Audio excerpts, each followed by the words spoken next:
G'day folks, and welcome to Gourmet Shed. Over the last 2 or 3 years or so, I've had some comments about my station platforms, and people say, oh, I like your platforms, and I've realised lately, after the most recent comment that was made in that sort of vein, that I haven't really sort of gone through the process of how I actually make these platforms. I did do a video a long time ago on how I actually got the finish on the top of the stonework and all that sort of thing, but I haven't actually done anything about the build, although it was covered in a forum thread.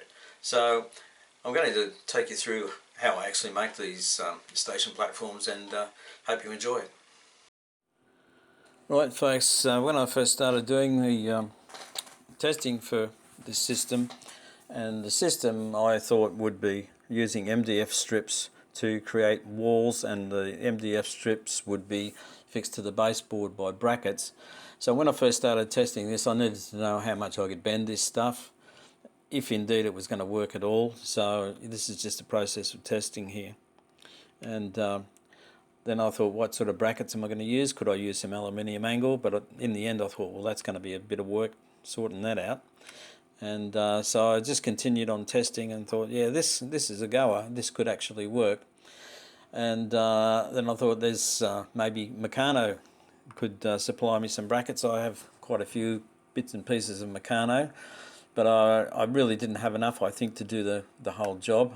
And then started thinking about other alternatives, and realised that you can actually buy small right angle brackets there, like for picture framing work and that sort of thing, and managed to find some that I thought would be suitable, and I found them with an online supplier.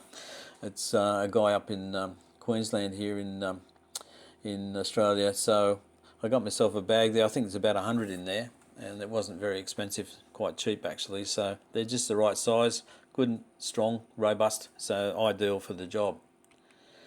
And you can see the comparison there next to a piece of Meccano. So quite a lot more solid and less likely to bend. Well, they won't bend actually. So when I had my final dimensions, everything based on 3mm MDF, I cut out the walls, and I also cut out some narrower strips to become bracing inside the walls. And the reason they're narrower is that I can lift them up or down within the wall, and therefore not have any high spots which could affect how well the platform top sits on the walls. That's all there is to do with that. I also cut out some very narrow strips which will be like an edging on the top of the top of the platform, which will show that overhang that you see on platforms. So these are just some of the narrow strips that will be used on the internal bracing. And the walls are covered with Scale Scenes brick paper, which is sealed with matte sealer front and back before it's used, and obviously it's left to dry out and then it can be used. It's glued onto the timber with PVA, and you know, you just join it, butt it up to each other there, and that strip there is about 39 inches long, or about 1 metre. Then we need to fix the brackets on, and you can't really muck around with this, folks. You've got to have something that's going to work and be reliable. So I've used contact adhesive. So it's a matter of putting the glue on to the timber, put the bracket on, pull it off, let it sit for about 10 minutes, and then whack it back on for a permanent fit. You'll notice here, you might see that the spacing here is different to the spacing down here. These are spaced a lot closer together, and the reason for that is that will be on a curve, and I felt that the brackets spaced closer together would give a better result on the curve, and that's how they fit on when they're ready to go. And then you need an idea of where the walls are going to sit, so I've just sort of penciled in a guide using the coach all the way along to sort of give me an approximate distance off the rail. And you've got to make allowances for the curves, so none of this is set in concrete. As I say, it's a guide, and when the walls can be stood up next to the track here. You can do some testing and sort of temporarily fit the wall and just see how you're going. And in my case, the wall is actually closer to the rail on the straight sections than it is on the curved sections. It's sort of moved out a bit away from the rail to allow the coaches to go past. But all that's got to be worked out before you sort of fit anything permanently down. So this wall has been set up and it's ready to go. And that's how it's starting to look. And you can see it's got a couple of bends in it. It's actually an S shape when you count this little bend at the end here and this big one here.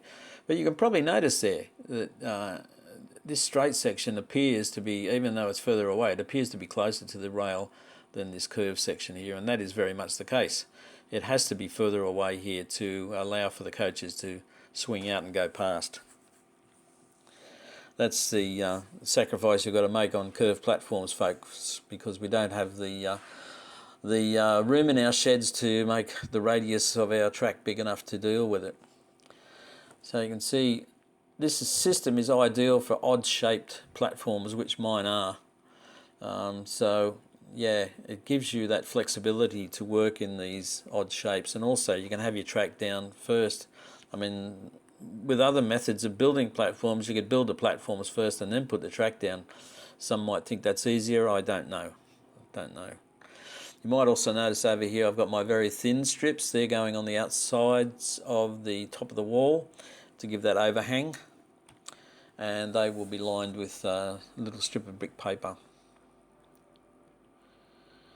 And we've got the second wall up now, and then we've got a baseboard join here to deal with, so we don't want to completely block that off. So there will be a bracing piece going across here, and then the ends of the walls will be trimmed up to perfectly suit the baseboard join. And that's testing some rolling stock next to it as well there.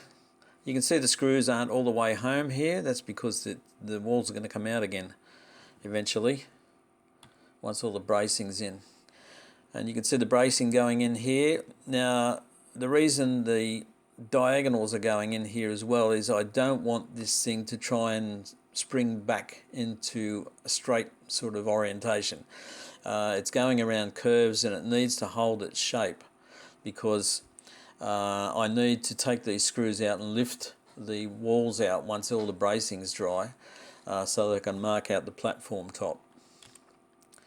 So you can see additional bracing has gone here, especially on this curve. We've got a couple of big suckers going in here, and yeah, everything's going well there.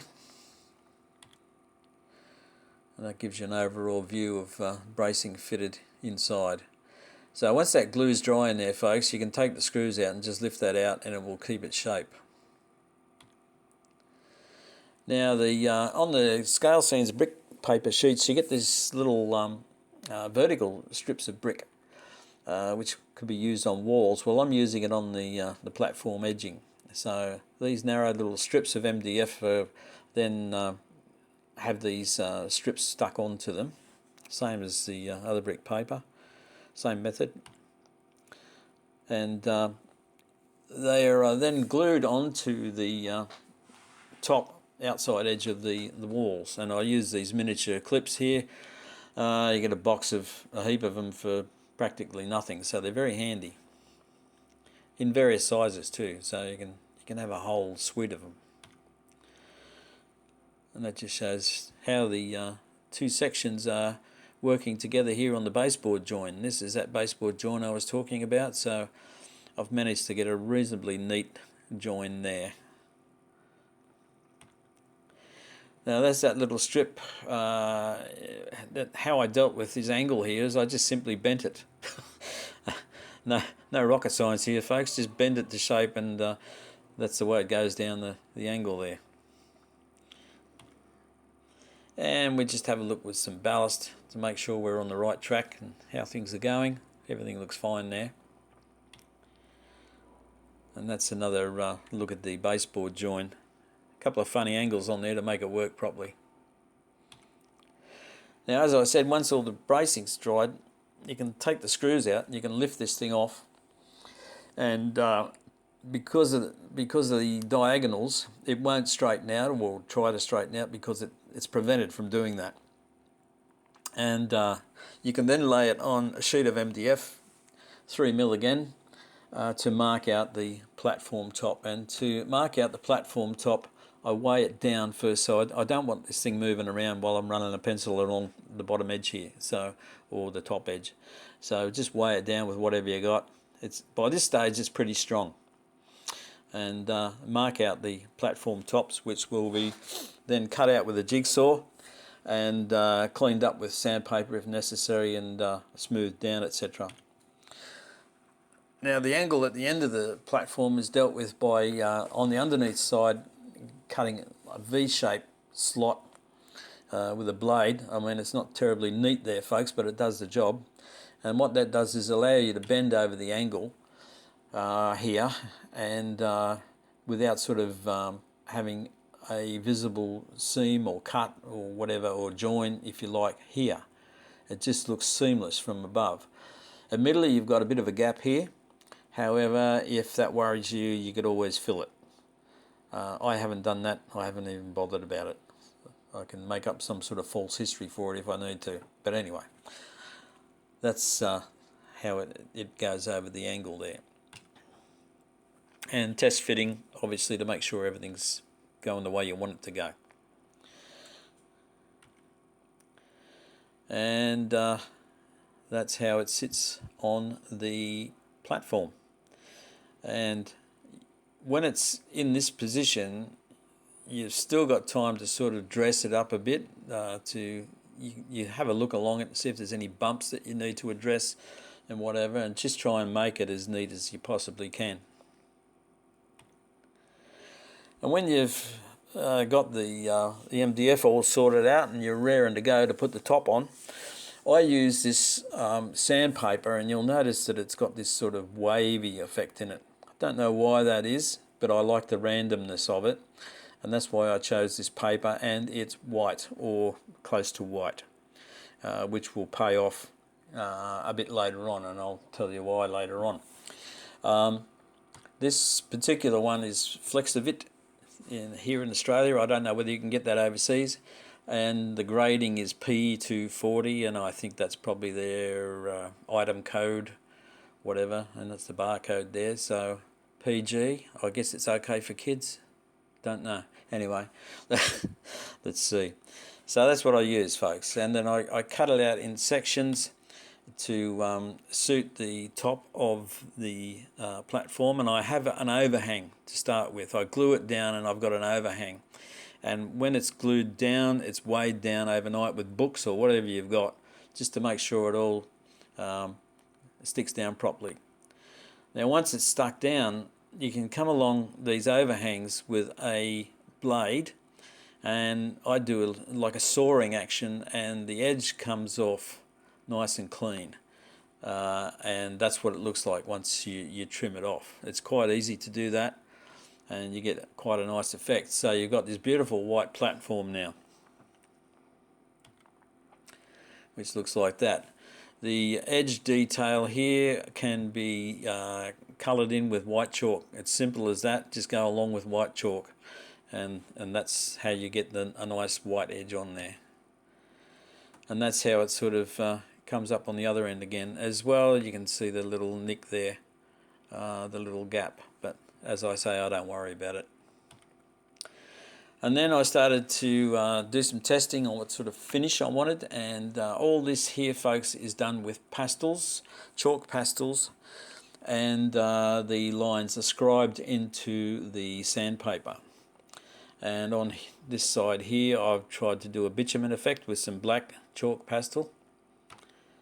But this is the final result. This is the sort of look I went with in the end. So I've got a grey pastel here, and I've daubed on brown and any other sort of darker colour to get some variation in the look of it. And it comes up reasonably well, even though I've sort of overscribed here in some places. The cruel close-up is showing that, but generally it comes up fairly well. And the way I did that was I had to make my own scribes to do this. So again, this probably depends on the site that you're working on, but I've got a little bit of aluminium angle here to work out my paver spacing, and there's the scribe there. That's just got a sharpened nail in the end of it. And this block here is what I use to scribe the long paver courses into the top of the platform. So it's just a block of wood with a piece cut out of it. I've got a bit of 2x1 with a slot cut into it, and on the end I've got a blade. This is also a longer one to suit spreading across a couple of platforms. That's a shot of the scribe there. Very simply fitted in with a couple of screws and a bit of aluminium there. And what happens is the block rides along the top of the rails whilst the scribe's going along, or the blade's going along the top of the platform.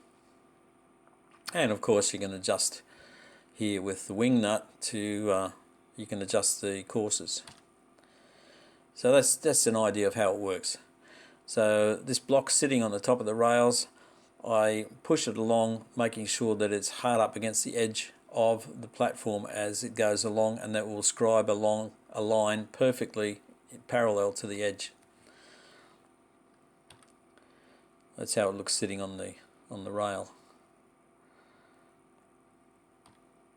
And the bolt for the wing nut is pressed into the timber, so it won't rotate.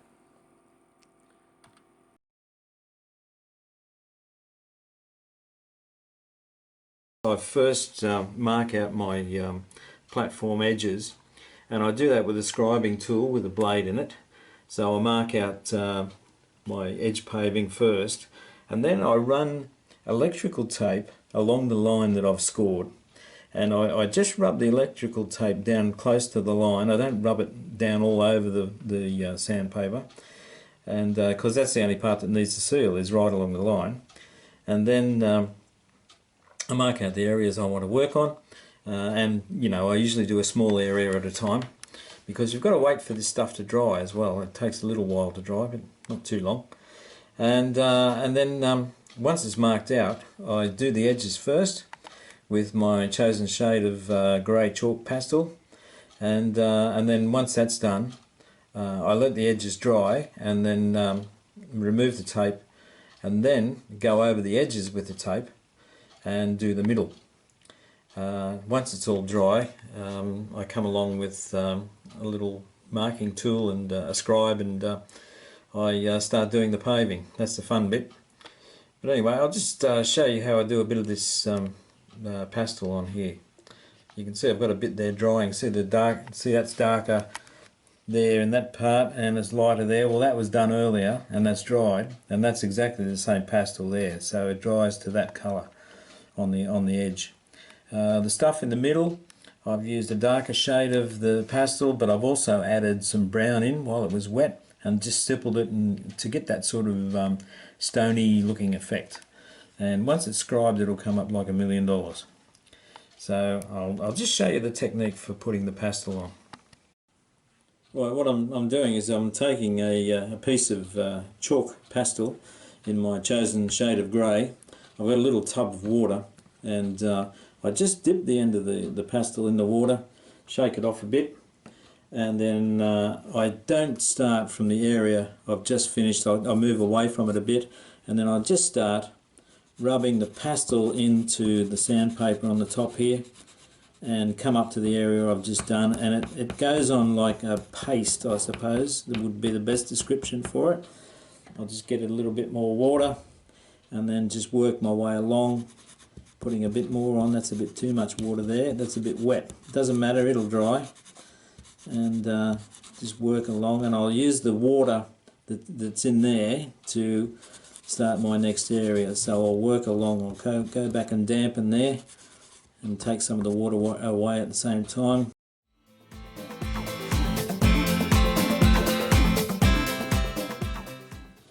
Now I just use a dry brush, and I hold it pretty much vertical to the work, and I just go along on the damp bits and just start working it like this, just pushing it around and making it look a bit more even.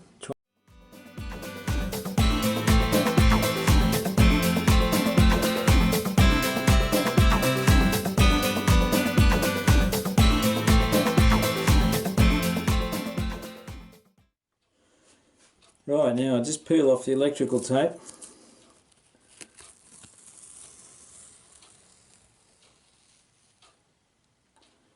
And there we have it. Okay folks, a difficult one to film, but this is where we've just been, and on this side, on the left hand side here especially, it's still a little damp here. You can see the coloration is different, and then as we move along to where I started just that short while ago, you can't see the join. Right folks, we'll just walk away from that now and let it dry.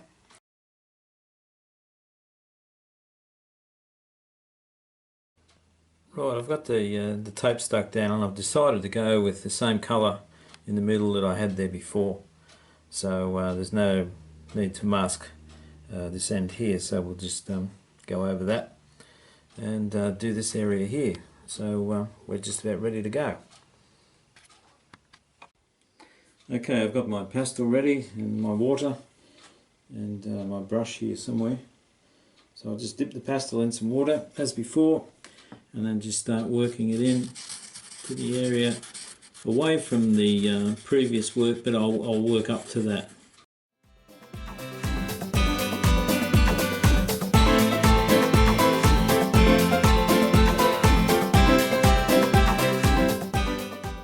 Stippling again, we just do the vertical motion here, and because it's still a bit wet, it's not working that well.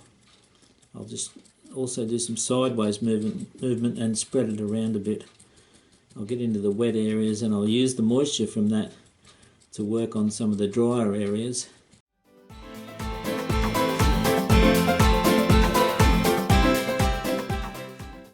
Now I've got a brown pastel here which I'm just wetting, and I'm just going to put some dabs in here and there, just pushing down just at random, and I'll come back with the brush and start stippling those and spreading them out a bit so you get this variation in colour.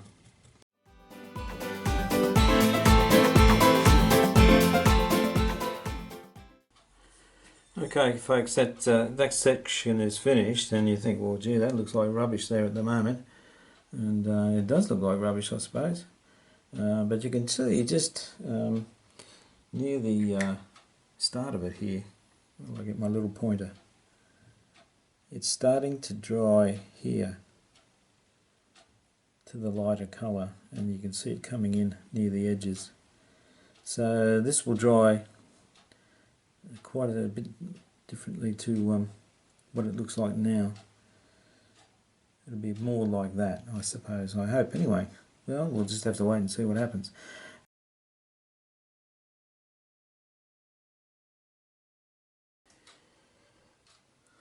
Okay, it's not completely dry. Those dark sections there are still wet, those dark dots, but they will dry out as well. And this is how it's coming up. Now, if I can just get my pliers here. Now, if I put them there, that's the join, and you can actually see it when you get close to it. You can see there's a join there. But as I say, once we approach this area with the scribe, all these little things will all just sort of blend into the norm, if you like. So it's amazing how it's gone from that quite dark colour that you saw before when I was working on it, and it dries to this. So it's quite, you need to really do a lot of practice with this sort of thing on scrap, because the results aren't quite necessarily what you see when it's going down. They'll be different to what you see when it's going on. So you've got to anticipate that and understand what the pastels are going to do and how they're going to dry. Anyway, we better leave it at that. I'm running out of battery by the look of it, so I'll come back to you. Right folks, I've got my scribe set. I've taken it in one course of pavers, and I just measured it off the previous platform I've done, so we'll have consistent size pavers on both platforms. And I mark out the long lines first, and then we go across. So I'll just run this down the edge of the platform.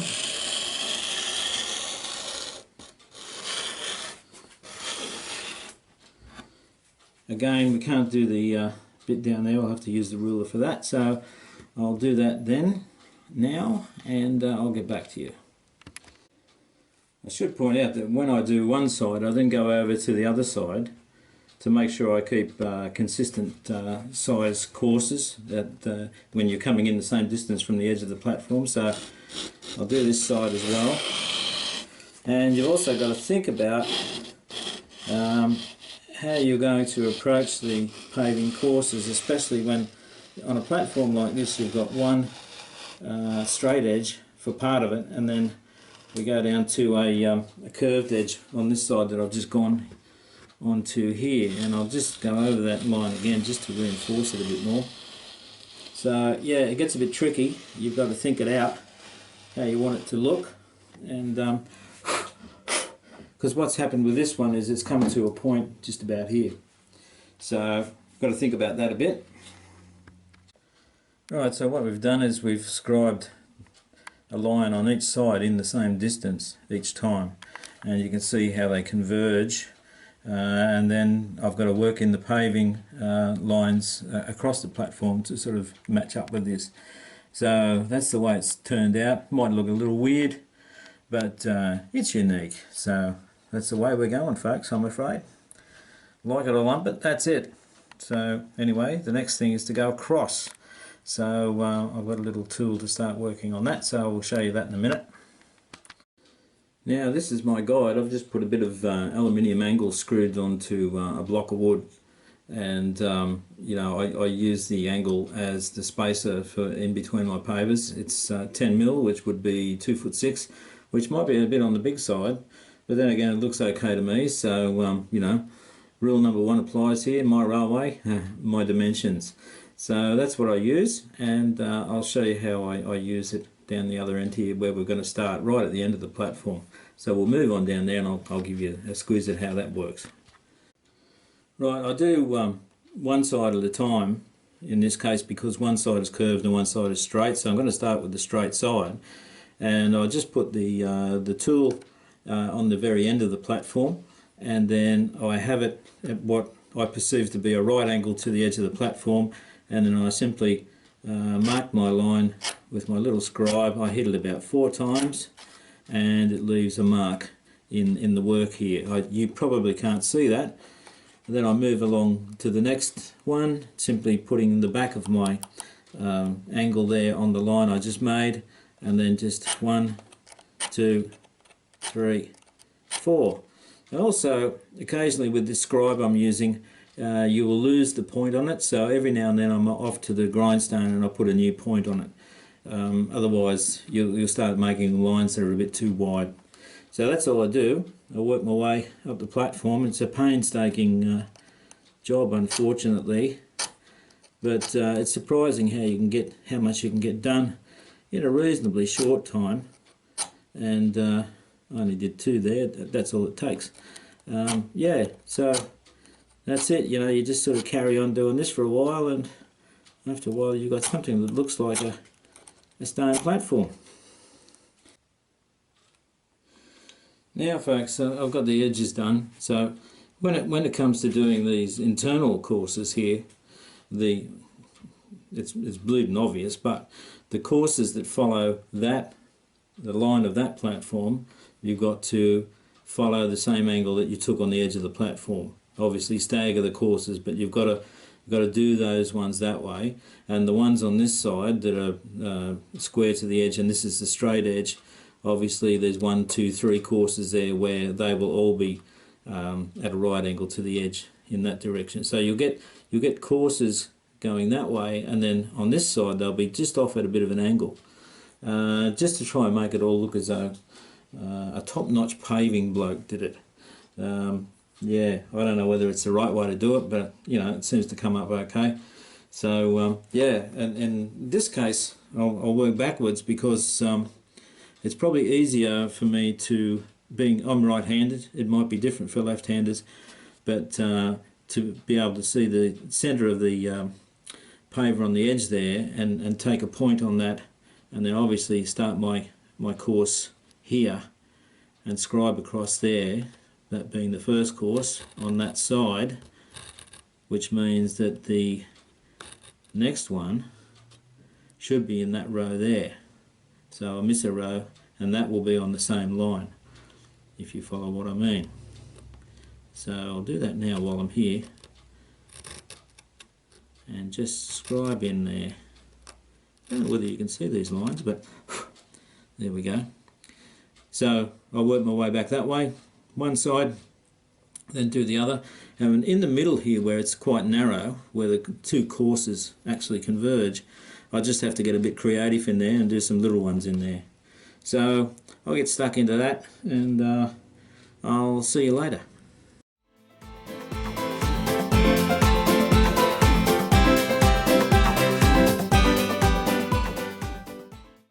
Well, there we go, folks. There's that section done, and that's how it's come up. The one thing that remains to be done on there is the little strip on the edge of the platform, and I used to find that pretty much the hardest part of doing platforms was putting in a nice even white strip on the edge, but I've found a method with this sandpaper which is actually a piece of cake, and I'll show you that in a second. Right, because the sandpaper is white and I've covered it in pastel, I thought, why don't I just scrape the pastel off on the edge and leave the white showing. So I just got a snap-off blade and sandwiched it between a couple of bits of MDF, put a little bolt through it, and it sticks out, it's about 3 mils, 5 mils, something like that. Can't remember now, I'd have to measure it. And all I do is run that along the edge of the platform, and let's see if I can show you. It's a bit hard to get the camera in a good position, but we'll give it a go and see how it works. Hopefully it will work. So we just hold the jig against the edge of the platform with the blade running across the top of the surface and just drag it along.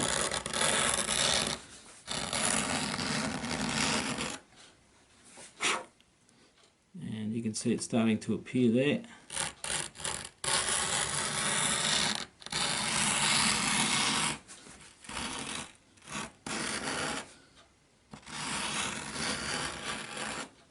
The beauty of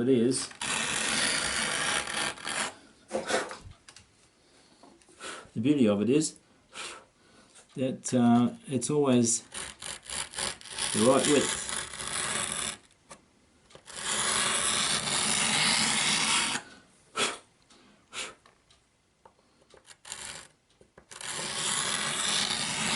And it's not absolutely perfectly white, which is good too, because the platform edge shouldn't be absolutely perfect unless it says been repainted.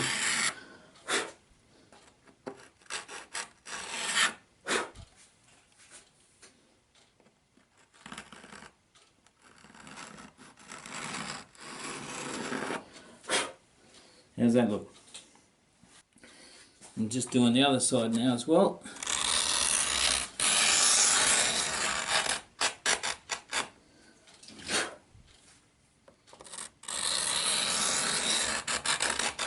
That'll do. Ah, missed a bit.